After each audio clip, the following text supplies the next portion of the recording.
killers of 2-year-old James Bulger will get their sentences reviewed. The earliest date for their release will now be set by England's top judge. 22,000 jobs for Britain thanks to the new super jumbo jet. The remarkable tale of the Jehovah's Witnesses and the kidney transplant. And last orders for those last orders, as 24-hour opening is on the cards. Also tonight, as a bereaved Tayside couple seek to be allowed to choose the sex of a new child, we ask, is gender selection at parents' right or a step too far? And more on the plans for the Super Jumbo and what it means for Ayrshire aerospace workers.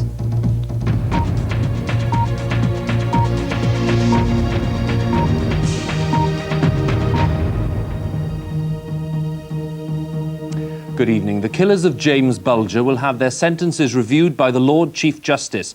Robert Thompson and John Venables, both now 17, were convicted in 1993 of murdering the 2-year-old. This afternoon, the Home Secretary Jack Straw said he was changing the law after a ruling by the European Court that politicians should not be setting minimum sentences for young killers. More details now from Joshua Rosenberg.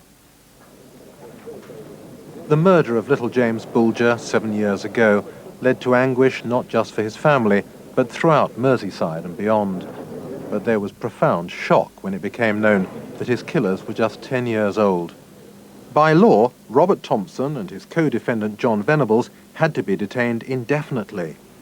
But how long should they be punished for taking James Bulger away from the shopping centre where he'd been with his mother and battering him to death? From today, decisions like these will be taken by judges. Lord Bingham, the Lord Chief Justice of England and Wales, will look at what lawyers acting for Thompson and Venables have to say, and he'll then announce his recommendations. Whatever they are, the Home Secretary will accept them. I appreciate that this continuing uncertainty will be distressing to James Bulger's parents and relations in particular. A decision from the European Court of Human Rights last December left the government with little room for manoeuvre. Today, that ruling from the court came under fire from the opposition. I think the public will react with anger. I react with anger. I can't believe that when we signed up 50 years ago to the European Court of Human Rights, that this was the sort of case that they were expected to interfere in. Welcoming today's announcement, a solicitor for one of the boys convicted 7 years ago hoped that the Lord Chief Justice wouldn't extend their sentence. We want him to say that the time which the boys, or certainly John Venables, has served already is sufficient for the purpose of punishment and deterrence. But James Bulger's parents, with his murder still raw in their minds, see it very differently. What has now happened is that the matter seems to have been referred to the Lord Chief Justice without any support for the implementation of those assurances. And so the position is really most unsatisfactory in that we don't know whether what was promised by the Home Secretary is now to be fulfilled. But Lord Bingham is expected to announce his recommendations within a few days of receiving the papers. Let's get the latest now from Joshua, who's at Westminster. Joshua, is it fair to say that Mr. Straw's passed the buck, really, hasn't he? It is fair to say that Jack Straw has passed the buck to the judges, but it's also fair to say that he had no choice whatsoever. The European Court of Human Rights said last December that everybody is entitled to a fair trial before an independent and impartial tribunal, and that's not just a trial but the sentencing process. Clearly Jack Straw is not independent of the government, and he could no longer decide how long children convicted of these very serious crimes should serve as their punishment. Well, we heard one view in your report there, Joshua, saying that this is an unsatisfactory position to be in. Where does it leave us? Well, it leaves us with a whole new process. Jack Straw is going to introduce legislation to ensure that in future cases, the trial judge, the judge who actually hears all the evidence, will decide how long the young person should spend in prison for punishment. The sentence for murder for a youngster will still remain indefinite detention, but the tariff will be fixed by the judge in open court. If the youngster thinks it's too long, he or she can appeal against it. If the Attorney General thinks it's unduly lenient, then he can ask for it to be increased. So youngsters will be treated in the same way as people charged with other offences and convicted and sentenced by the courts. Joshua at Westminster, many thanks. 22,000 new jobs are on the cards after the government promised £500 million to build a new so-called super jumbo jet. It transforms the future for workers at the former British aerospace factories in North Wales and the West Country, as our industry correspondent Stephen Evans now reports. Magnificent, isn't it? It is. All sealed with smiles, the minister and the industrialist doing the deal today to push the super jumbo toward the runway. Work's already underway on the wings, computer models and wind tunnels so far. Production on the A3XX, the super jumbo, starts for real in 18 months with 22,000 new jobs in Bristol, North Wales and beyond. I think it's absolutely brilliant news. Great news for Filton, great news for Bristol. The government has got trust and think British Aerospace can build the future aircraft. The A3XX will be 2 decks the whole length, passengers embarking separately to each, up to 900 passengers in tight seating or 600 in more luxurious spacing. We're going to see big changes in sort of air travel. I mean, already people are talking about putting a gymnasium into aircraft, and sleeping accommodation into aircraft. I've no doubt over the next 20 years there'll be sort of restaurant areas where you'll be able to get up and move around much more freely than you're able to do today. But the American Boeing is already building big planes, but it thinks there's no market for anything much bigger than its original jumbo. It believes more, smaller planes flying to more destinations is the answer. It also questions British aid to Airbus. It said, "We're concerned about the basis for the investment because if it's not done on a commercial basis, it would appear to be inconsistent with the World Trade Agreement." But the Europeans think differently. Airbus believes planes must get bigger because of pressure on airports as air travel grows 5% a year. But should the government lend £500 million to a private company? What if the project fails? I'm confident that this will be a good deal as far as the British taxpayer is concerned. And the reason why we had to play this role and not leave it to the market, which would have been sort of preferred approach, certainly from myself, was that this is a long-term project. The easy bit's done, sorting out the finance. Now comes the hard bit, turning this model into a real profitable plane that people will actually want to fly in. Stephen Evans, BBC News. Doctors in Leeds have carried out a kidney transplant in remarkable circumstances. Alf Hoyle needed the new kidney. His wife was the only suitable donor, but as Jehovah's Witnesses, they were totally opposed to a blood transfusion. So the doctors went ahead without one, and it worked. A unique bond joins Alf and Marie Hoyle from Bradford. Alf has been on the waiting list for a kidney transplant for 9 years. During that time, his life has been on hold. As his health deteriorated, his wife came up with the idea of giving him one of hers. As I left the ward, I was in tears, but I think not tears for myself really, but at the enormity of what we'd actually planned to do. Using special equipment to minimise blood loss, surgeons at St James's Hospital in Leeds performed a so-called bloodless operation on Friday. Because of a shortage of organ donors, this is one of 30 live transplants that will take place here this year. The added complication is that both patients are Jehovah's Witnesses, and even in the event of an emergency, there'll be no blood transfusion. We've told them what we think is possible, what makes it safer and what makes it less safe, and the Hoyles have made their decision, which we'll respect. I know there are some units that would have said that they wouldn't proceed under those circumstances, but it's not us that's taking the risk, it's the patient. Another surgical team transplanted the kidney successfully into Mr Hoyle. Again, no transfusion was available. I can't express really just what a loving thing and what a tremendous thing it is that she's done in giving me her kidney. The lengths the surgical team here went to do this operation serves to highlight the shortage of kidney donors. For Mr Hoyle, thanks to his wife and new surgical techniques, 9 years of painful dialysis is at an end. Andy Joinson, BBC News, Leeds. And viewers in Yorkshire can see more on that story and look north, and that's later in the hour, of course. The man accused of the bloodiest war crime since the Second World War went on trial in The Hague today. Radislav Krstić, one of the most senior Bosnian Serb officers, is accused of leading the drive against Muslims in Bosnia 5 years ago. Thousands died when the so-called safe haven of Srebrenica came under intense attack. video footage of that meeting. He is accused of ordering the worst atrocity in Europe since the Second World War. Radislav Krstić listened impassively as prosecutors began the lengthy process of outlining the case against him. This is a case about the triumph of evil, a story about how officers and soldiers of the Bosnian Serb army organized, planned, and willingly participated in genocide. July 1995, eastern Bosnia. The Bosnian Serbs attack and overrun the Muslim enclave of Srebrenica. It had been declared a safe haven by the UN, but the small garrison of Dutch UN troops, frightened and alone, soon handed over power and even assisted the Serbs in expelling the women and children. The Serbs then rounded up the Muslim men and marched them off in small groups to be executed. The countryside echoed to the sound of gunfire. And I'm holding, and will present into evidence later, Your Honors, one of the In court today, prosecutors said many of the bodies had been found still bound with wire. No doubt then that they were executed. There was also no doubt that General Krstić was there. These pictures show him with his troops at the time of the killing. And the Serbs themselves filmed him with the top commander Ratko Mladic. The case against Krstić is strong.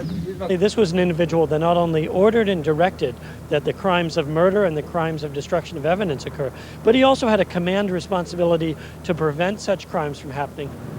The court cannot undo the things that were done at Srebrenica, but it can prosecute those responsible, and so begin the process of atoning in a small way for the failings of the international community in that terrible July of 1995.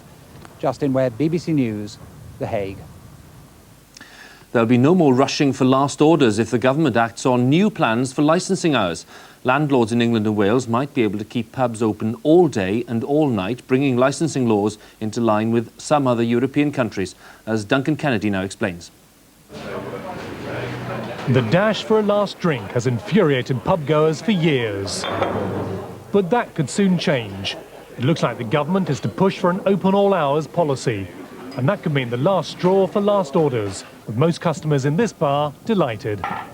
I think that's absolutely brilliant idea. That should be done a long, long time ago. It would stop all the drunk people, you know, getting kicked out onto the streets all at the same time, so it would stop all the fighting. Everyone would be, like, really drunk all the time and, like, home life, and it'd just be horrible.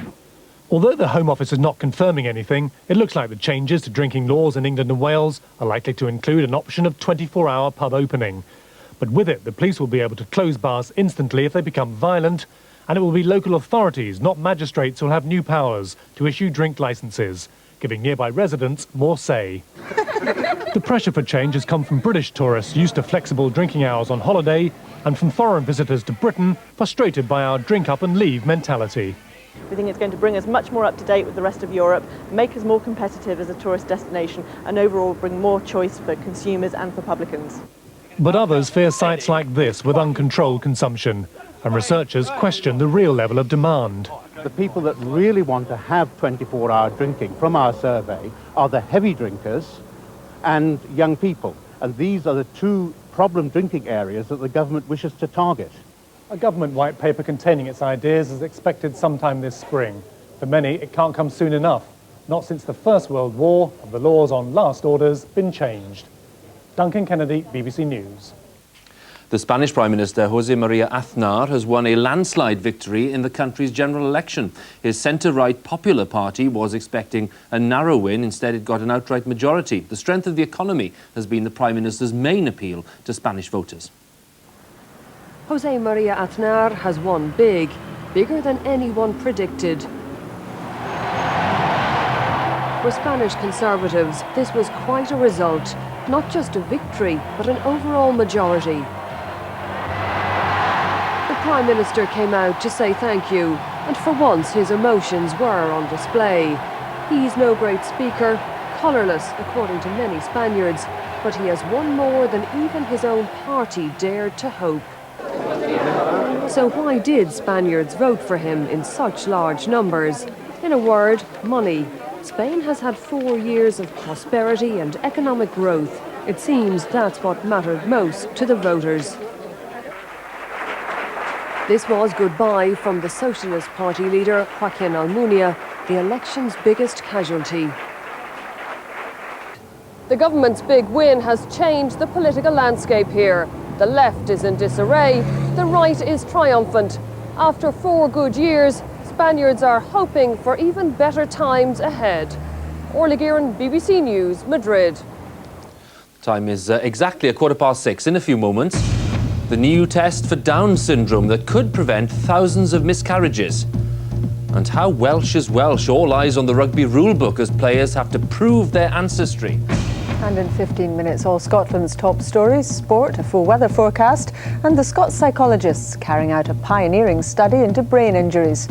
And the supermarket that's creating 400 jobs as it encourages us to shop online.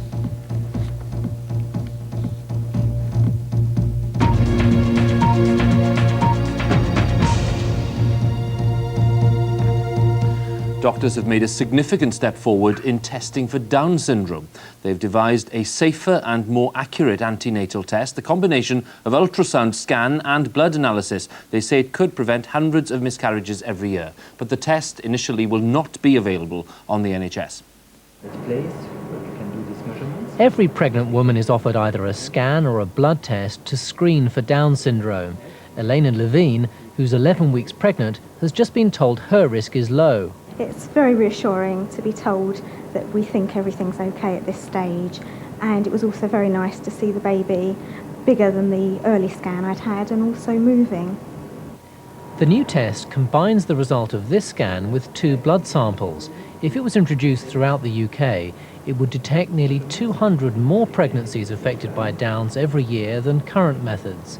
It would also prevent more than 300 miscarriages of normal pregnancies. It identifies more pregnancies with Down syndrome at a lower false positive rate, so a fewer number of women need to have the diagnostic amniocentesis, and that's the risky procedure. That's the one that carries the risk of losing the baby, about 1%. But the new test will be available only privately at London's University College Hospital, so only a tiny proportion of the 600,000 or so women who give birth every year will benefit. It's remarkable that there are no national standards for prenatal screening, and no one knows which hospitals are offering which tests. What's clear is that the majority of trusts are not offering specialised scans to detect Down syndrome, nor are they offering the most accurate blood test available. Doctors say there is unacceptable variation around the country. Well, it's creating an awful lot of anxiety, because it's not only the women and their families that are confused, but the professionals themselves are rather confused. There is this rather haphazard growth and development of various screening tests and various combinations, and people asking advice about it will get one piece of advice from one person and another from another. Later this year, the results of a study of 50,000 pregnancies in England may finally lead to some national guidelines on screening for Downs. Fergus Walsh, BBC News. A British aid worker has been airlifted from West Africa after developing a highly contagious tropical disease. The man, who hasn't been named, is being treated for Lassa fever in an isolation unit at Coppitt's Wood Hospital in North London. There have been only 12 cases of the potentially fatal illness outside Africa in the past 30 years. School pupils are to be given more access to after-school activities. Secondary school students in England will be entitled to at least 3 hours after-school education a week, giving them a chance to catch up with studies or indeed to take on some new activities. School's out, but these pupils aren't. The final bell has gone, but every day this comprehensive in London offers an hour of extra activities. It means the school day, which starts at 8 o'clock each morning, is 7 hours long instead of 6. Pupils get to choose from a list of about 90 activities. There are opportunities to do sport, drama and music, but there are also a number of learning clubs where pupils build on formal lessons. Usually the teachers are really strict, but on extra curriculum they go easy on you, and also you can learn more stuff because you've got extra time. I think it's good because if you're not really good at some subjects, for instance maths, you can improve on it. Half of all pupils in England do about an hour a week of after-school activities. Ministers believe about 3 times that would be ideal. And there's talk of making that a promise. in Labour's next manifesto. Although the government believes teachers will happily volunteer to work the extra hours, the unions fear in reality staff will feel forced into it. Teachers will react very wearily, and they'll also be angry as well, because the word voluntary, when the Secretary of State says he wants something to happen, is really a meaningless word. If teachers' conditions of service are undermined, of course we'll act to protect those teachers. Some parents will undoubtedly welcome extended opportunities for their children to do extracurricular activities. However, relying on teachers to volunteer to organise them may be the weakest link in the plan. Sue Littlemore, BBC News. The International Rugby Board is to take a fresh look at the rules surrounding eligibility after 2 New Zealand-born players were left out of the Wales side that'll face Scotland on Saturday. Shane Howarth and Brett Sinkinson have been asked to provide documentary proof that at least one of their grandparents was indeed Welsh. Wales, already depleted by injury, trained this morning for their Six Nations match against Scotland on Saturday without 2 players who've been left out of the squad. The 2 New Zealand-born players, Brett Sinkinson and Shane Howarth, have been left out of the side following question marks raised over their eligibility to play for Wales. We felt it was only right that until the investigation is launched by the Welsh Rugby Union into the players' qualifications, and this is complete, they should not be selected. Howarth, who scored against Italy 3 weeks ago, says he qualifies because his grandfather was Welsh, but there's no documentary evidence. His replacement on Saturday, also a Kiwi, has the necessary paperwork to support his claim. I'm very proud of who I am and extremely proud of my grandmother and you know, very lucky that she did give me a little bit of Welsh ancestry and I'll be out there playing with just as much emotion. Growing numbers of players are representing countries they weren't born in because of what many see as the lax rules on eligibility laid down by the International Rugby Board. The last 2 years has been farcical. There's more New Zealanders playing for Scotland now than the Scottish people, and the same with Wales. So why didn't they make a stand a long time ago? The International Board say they will now review their regulations on eligibility. Adam Minot, BBC News. In Madagascar, the first international food aid has started to reach the area worst hit by floods. The cyclone wiped out the rice harvest on which the region depends. The rains that flooded southern Africa and killed so many in Mozambique have also devastated Madagascar. Our special correspondent Gavin Hewitt has been to Mahanora in the east of the country, where tens of thousands are still without food. And Gavin, in the past few minutes, has just sent us this report. The coastal road on the east side of Madagascar, 3 weeks after a cyclone passed through. Celestine Botatsara has come 15 miles. His village, he told us, remains inaccessible, with people scavenging for berries to survive. Later, we flew there, but couldn't land. Some destroyed buildings could be glimpsed, but this village's story, like so many here, remains unknown. With us was Sergio Soro, the local head of the United Nations Children's Fund. We were carrying supplies of high-energy biscuits, and we were able to land in the coastal town of Mahanaro. This was the primary school, the roof gone, desks overturned. Nearby, textbooks, carefully retrieved, were drying in the sun. Across the street, the town's bank. Part of its roof was hanging in the trees. Some of the injured were moved by canoe, but at the hospital a woman with a leg crushed by a fallen tree remains, but there are no antibiotics. It's very infected, you can see here. Across the room lies Bessalina, with her twins born prematurely as the cyclone struck. She's having difficulty feeding her babies, as yet unnamed. Their future town is slowly being rebuilt, but violent storms are not the real enemy here. It's poverty. Even without powerful cyclones, life is lived here at the edge of survival. Only 40% have access to clean water, and nearly 60% are living in extreme poverty. Some aid was delivered today, a small sign that disasters catch the world's attention. But places like Mahanaro need another kind of commitment for there to be a different future. Gavin Hewitt, BBC News, Madagascar. It's the story of a valuable painting, a wedding present in fact, stolen by the Nazis, rediscovered after a lifelong search and now returned to a British family. Elizabeth Glanville had to abandon the picture before the Second World War as she fled the Nazis in Austria. Today, the painting was handed back to her children. The only sadness for Ernest and Marietta Glanville is that their mother Elizabeth never lived to see the return of her painting. The Three Stages of Life by German artist Leopold Graf von Kalkreuth was a wedding gift from her parents. It was seized by the Nazis when they forced the family to flee Austria for Britain exactly 62 years ago. We're very moved. It is something from my childhood that I remember, and I was sorry to have lost, and I'm delighted to have it back. The painting, which is on loan to the Royal Academy, was owned by the German government. It has a policy of returning all looted artworks. The British government doesn't, and it's under pressure to change. You don't actually have to have an Act of Parliament to change the law. It will be very simple for the British government to put strategies in place which would enable works to be returned to their rightful owners.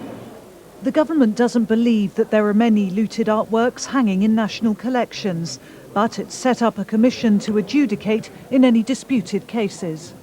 This is the first time a looted artwork on display in Britain has been handed back to its owners. For the Glanvilles, this painting is much more than an artwork, it's a family treasure, and they say that today, justice has finally been done. Liz McKean, BBC News at the Royal Academy. Justice on the whether or not. Darren is about to reveal all. Hello, Darren. Thanks very much indeed, Hugh. Some changes on the way for tomorrow. Sunshine really did make all the difference today. We had a high of 18 Celsius in Worcester, but in the words of Tom Jones, it's not unusual. However, things will change for tomorrow. It will turn cooler and fresher from the north. Some wintry weather for northern parts of Scotland, but the outlook generally fine and dry. More of that in the next half an hour. Now, we've seen a lot of cloud in many areas today, a few splashes of rain here and there. This weather front will drag the thicker cloud and rain further south, settling across England and Wales. To the south of the weather front, it's still mild, temperatures at 6s and 7s. To the north, well, we could well find a touch of ground frost, and the winds are turning colder and will be picking up in northern parts of Scotland, blowing in some wintry showers. And for northern Scotland, those showers turning more and more wintry as the day goes on. One or two showers a little further south as well, and we'll still have some cloudy conditions across England and Wales. Not too much rain. It will gradually edge its way southwards, clearing away from the south coast during the afternoon. Brighter weather with some sunshine. Temperatures still, though, at 11 and 12. Hugh. Darren, many thanks. And tonight's news for you once again. The two boys who murdered the toddler James Bulger are to have their sentences reviewed.